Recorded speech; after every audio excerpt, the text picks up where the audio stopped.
ಯಾವ ಭಕ್ತರು ರಾಘವೇಂದ್ರ ಗುರು ಸಾರ್ವಭೌಮರ ಹತ್ತಿರ ಹೋಗಿ ಏನು ಪ್ರಾರ್ಥನೆಯನ್ನು ಮಾಡ್ತಾರೋ, ಏನು ಅಭೀಷ್ಟಗಳನ್ನು ಬೇಡ್ತಾರೋ ಆ ಎಲ್ಲ ಅಭೀಷ್ಟಗಳನ್ನು ಕೂಡ ಕೊಡ್ತಕ್ಕಂಥ ಮಹಾನುಭಾವರು ರಾಘವೇಂದ್ರ ಪ್ರಭುಗಳು. ಕೆಲವು ದೇವತೆಗಳಿರ್ತಾರೆ, ಆ ದೇವತೆಗಳ ಹತ್ತಿರ ಪ್ರಾರ್ಥನೆಯನ್ನು ಮಾಡಿದಾಗ ಎಷ್ಟು ಕೇಳುತ್ತೇವೋ ಅಷ್ಟನ್ನು ಮಾತ್ರ ಕೊಡ್ತಕ್ಕಂಥ ದೇವತೆಗಳು ಇವತ್ತಿನ ದಿನ ಇದ್ದಾರೆ. ಆದರೆ ರಾಘವೇಂದ್ರ ಪ್ರಭುಗಳು ಹಾಗಲ್ಲ, ಅಖಿಲಾಭೀಷ್ಟಪ್ರದಾಯ ನಮಃ ಓಂ ಅಂತ ಹೇಳ್ತಾ ಇದ್ದಾರೆ. ಒಬ್ಬ ವ್ಯಕ್ತಿ ಆ ಗುರುಗಳ ಹತ್ತಿರ ಬಂದು ಪ್ರಾರ್ಥನೆಯನ್ನು ಮಾಡಿದಾಗ ಆ ಭಕ್ತನಿಗೆ ಹಿತವಾದದ್ದು ಅಂತ ಯಾವ್ದ್ಯಾವ್ದು ಇದೆನೋ ಆ ಎಲ್ಲವನ್ನೂ ಕೂಡ ಕೊಡೋದರ ಮೂಲಕ ಆ ಭಕ್ತನಿಗೆ ಯಾವ್ದ್ಯಾವ್ದು ಅಭೀಷ್ಟವಾದದ್ದು ಇಷ್ಟವಾದದ್ದು ಆ ಎಲ್ಲ ಇಷ್ಟವನ್ನೂ ಕೂಡ ಕೊಡ್ತಕ್ಕಂತಹ ಮಹಾನುಭಾವರು ರಾಘವೇಂದ್ರ ಪ್ರಭುಗಳು.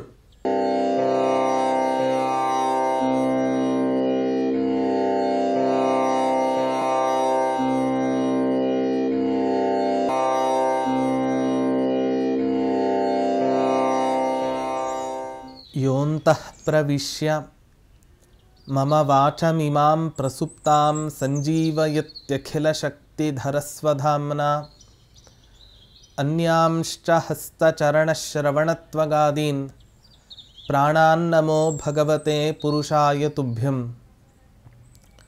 ತಪಸ್ವಾಧ್ಯಾಯ ಶುಶ್ರೂಷಾ ಕೃಷ್ಣಪೂಜಾರತಂ ಮುನಿಂ ವಿಶ್ವೇಶಮಿಷ್ಟದಂ ವಂದೇ ಪರಿವ್ರಾಟ್ ಚಕ್ರವರ್ತಿನಂ. ಶ್ರೀ ಗುರುಭ್ಯೋ ನಮಃ. ಹರಿ ಓಂ.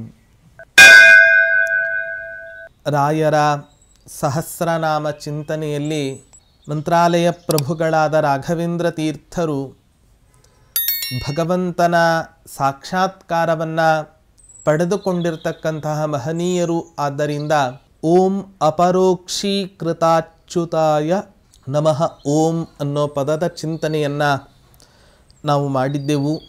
ಮುಂದೆ ಓಂ ಅಖಿಲಾಭೀಷ್ಟದಾಯ ನಮಃ. ಆ ಶಬ್ದವೇ ಹೇಳುವಂತೆ ಅಭೀಷ್ಟಪ್ರದಾಯ ನಮಃ ಓಂ.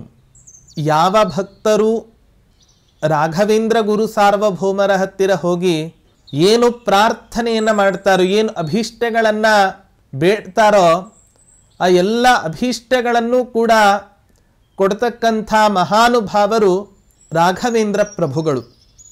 ಕೆಲವು ದೇವತೆಗಳಿರ್ತಾರೆ, ಆ ದೇವತೆಗಳ ಹತ್ತಿರ ಪ್ರಾರ್ಥನೆಯನ್ನು ಮಾಡಿದಾಗ ಎಷ್ಟು ಕೇಳುತ್ತೇವೋ ಅಷ್ಟನ್ನು ಮಾತ್ರ ಕೊಡ್ತಕ್ಕಂಥ ದೇವತೆಗಳು ಇವತ್ತಿನ ದಿನ ಇದ್ದಾರೆ.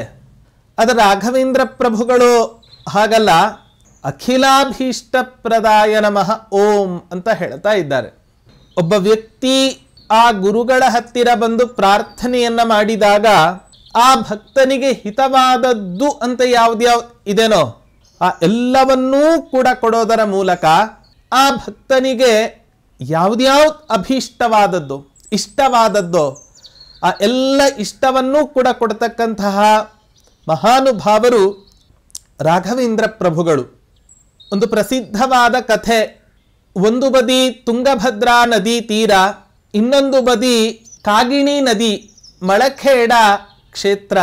ಮಧ್ವಾಚಾರ್ಯರು ಬರೆದ ಅನೇಕ ಗ್ರಂಥಗಳಿಗೆ ಇವತ್ತಿನ ದಿನ ಟೀಕಾ ಟಿಪ್ಪಣಿಗಳನ್ನು ಬರೆದು ಟೀಕಾಚಾರ್ಯರು ಜಯತೀರ್ಥರು ಅಂತ ಪ್ರಸಿದ್ಧರಾಗಿ ಮಳಖೇಡದ ಕ್ಷೇತ್ರದಲ್ಲಿ ಅವರ ಮೂಲ ಬೃಂದಾವನ ಇದೆ. ಅಂಥ ಮಳಖೇಡ ನಿವಾಸಿಗಳಾದ ಟೀಕಾಕೃತ್ಪಾದರ ಜಯತೀರ್ಥರ ದೊಡ್ಡ ತಪಸ್ವಿಗಳು ಟೀಕಾಕೃತ್ಪಾದರು.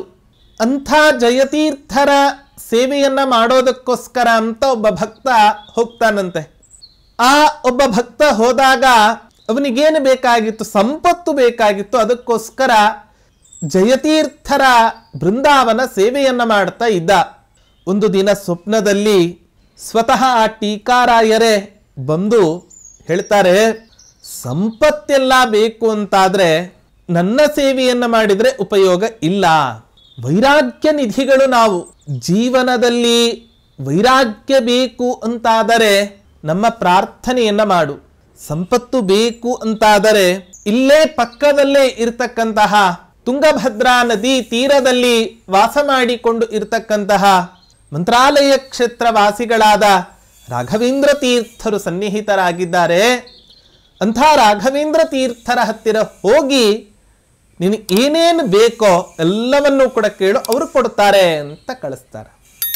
ಯಾರೋ ಒಬ್ಬ ಭಕ್ತ ಎಂಥ ದೊಡ್ಡ ಜ್ಞಾನಿಗಳು, ದೊಡ್ಡ ತಪಸ್ವಿಗಳು, ಇಂದ್ರಾಂಶ ಸಂಭೂತರು, ಟೀಕಾಕೃತ್ವಾದರು, ಅವರು ಒಬ್ಬ ವ್ಯಕ್ತಿಯ ಕನಸಿನಲ್ಲಿ ಬಂದು ಮಂತ್ರಾಲಯ ಪ್ರಭುಗಳ ಅಖಿಲಾಭೀಷ್ಟ ಪ್ರದತ್ವ ಶಕ್ತಿ, ಬೇಡಿದ ಎಲ್ಲವನ್ನೂ ಕೂಡ ಕೊಡ್ತಕ್ಕಂತಹ ಒಂದು ದೊಡ್ಡ ಗುಣ ಆ ರಾಘವೇಂದ್ರ ತೀರ್ಥರಲ್ಲಿ ಇತ್ತು ಅನ್ನೋದನ್ನ ತೋರಿಸಿಕೊಡ್ತಾರೆ ಅಂತ ಹೇಳಿದ್ರೆ ರಾಯರ ಕಾರುಣ್ಯ ಎಷ್ಟು ಅನ್ನೋದನ್ನ ನಾವು ಅರ್ಥ ಮಾಡಿಕೊಳ್ಳಬೇಕು. ಸ್ವತಃ ಅವರನ್ನ ಸ್ತೋತ್ರ ಮಾಡತಕ್ಕಂತಹ ಒಂದು ಶ್ಲೋಕವೇ ನಿಮಗೆಲ್ಲರಿಗೂ ಕೂಡ ಚಿರಪರಿಚಿತವಾದದ್ದೇ. ಪೂಜ್ಯಾಯ ರಾಘವೇಂದ್ರಾಯ ಸತ್ಯ ಧರ್ಮರತಾಯ ಚ ಭಜತಾಂ ಕಲ್ಪವೃಕ್ಷಾಯ ನಮತಾಂ ಕಾಮಧೇನವೇ. ಭಜತಾಂ ಕಲ್ಪವೃಕ್ಷಾಯ ನಮತಾಂ ಕಾಮಧೇನವೇ. ಯಾರು ಈ ರಾಯರ ಉಪಾಸನೆಯನ್ನ, ಮಂತ್ರಾಲಯ ಪ್ರಭುಗಳ ಸೇವೆಯನ್ನ ಭಕ್ತಿಯಿಂದ ಮಾಡ್ತಾರೋ ಅವರಿಗೆ ರಾಯರು ಕಲ್ಪವೃಕ್ಷ ಆಗ್ತಾರೆ. ನಮತಾಂ, ಭಕ್ತಿಯಿಂದ ನಮಸ್ಕಾರ ಮಾಡತಕ್ಕಂತಹ ಪ್ರತಿಯೊಬ್ಬ ಭಕ್ತನಿಗೂ ಕೂಡ ಕಾಮಧೇನುಗಳಾಗ್ತಾರಂತೆ ರಾಘವೇಂದ್ರ ಪ್ರಭುಗಳು. ಒಂದು ಕಡೆ ಭಜನೆ ಮಾಡಿದರೆ, ಆ ರಾಯರ ಆರಾಧನೆ ಉಪಾಸನೆಗಳನ್ನ ಮಾಡಿದರೆ ಕಲ್ಪವೃಕ್ಷ, ಆದರೆ ನಮಸ್ಕಾರ ಮಾಡಿದರೆ ಕಾಮಧೇನುಗಳಾಗ್ತದೆ. ಕಲ್ಪವೃಕ್ಷ ಕಾಮಧೇನುಗಳು ಕಡಿಮೆಯ? ಕಲ್ಪವೃಕ್ಷ ಕಾಮಧೇನು ಇವೆರಡೂ ಕೂಡ ಬೇಡಿದ ಸಕಲ ಪದಾರ್ಥಗಳನ್ನೂ ಕೂಡ ನೀಡ್ತಕ್ಕಂತಹ ಒಂದು ಲೋಕ ವಿಲಕ್ಷಣವಾದ ಪದಾರ್ಥಗಳು. ನಾವೆಲ್ಲ ಕಲ್ಪವೃಕ್ಷ ಯಾವತ್ತೂ ಕಲ್ಪವೃಕ್ಷನೇ, ಕಾಮಧೇನು ಕಾಮಧೇನುನೇ. ಕಾಮಧೇನು ಕಲ್ಪವೃಕ್ಷ ಆಗಲ್ಲ, ಕಲ್ಪವೃಕ್ಷ ಕಾಮಧೇನು ಆಗ್ಲಿಕ್ಕೆ ಸಾಧ್ಯ ಇಲ್ಲ. ಅದರ ಮಂತ್ರಾಲಯ ಪ್ರಭುಗಳಲ್ಲಿ ಕಾಮಧೇನುಗಳು ರಾಘವೇಂದ್ರ ಪ್ರಭುಗಳೇ ಆಗಿದ್ದಾರೆ, ಕಲ್ಪವೃಕ್ಷವೂ ರಾಘವೇಂದ್ರ ಪ್ರಭುಗಳೇ ಆಗಿದ್ದಾರೆ.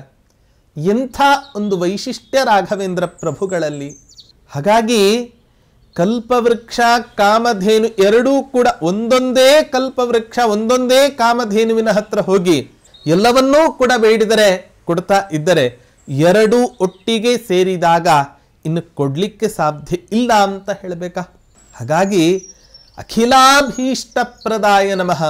ಭಕ್ತರು ಬೇಡಿದ ಸಕಲ ಅಭೀಷ್ಟಗಳನ್ನು ಕೂಡ ಪೂರೈಸ್ತಕ್ಕಂಥ ಮಹಾನುಭಾವರು ಈ ಪ್ರಪಂಚದಲ್ಲಿ ಇದ್ದಾರೆ ಅಂತ ಹೇಳಿದ್ರೆ ರಾಘವೇಂದ್ರ ತೀರ್ಥರು ಮಾತ್ರ. ಹಾಗಾಗಿ ಇಂಥ ರಾಘವೇಂದ್ರ ಗುರುಗಳ ಇದೊಂದೇ ಶಬ್ದಕ್ಕೆ ಅನೇಕ ಅರ್ಥಗಳ ಚಿಂತನೆಯನ್ನು ಇವತ್ತಿನ ದಿನ ನಾವು ಮಾಡಬಹುದು. ಯಾಕೆ ಅಖಿಲ ಅಂತ ಹೇಳಿಬಿಟ್ಟಿದ್ದಾರೆ. ಹಾಗಾಗಿ ಏನೇನು ಕೇಳ್ತಾರೋ ಎಲ್ಲವನ್ನೂ ಕೂಡ ಕೊಡ್ತಕ್ಕಂತಹ ಒಂದು ವಸ್ತು ಅದು ಮಂತ್ರಾಲಯ ಪ್ರಭುಗಳು ಅನ್ನೋ ಅರ್ಥದಲ್ಲಿ ಇಲ್ಲಿ ಕೃಷ್ಣಾವಧೂತರು ಸ್ತೋತ್ರವನ್ನು ಮಾಡಿದ್ದಾರೆ. ಓಂ ಅಖಿಲಾಭೀಷ್ಟ ಪ್ರದಾಯ ನಮಃ ಓಂ ಅಂತ ಸ್ತೋತ್ರ.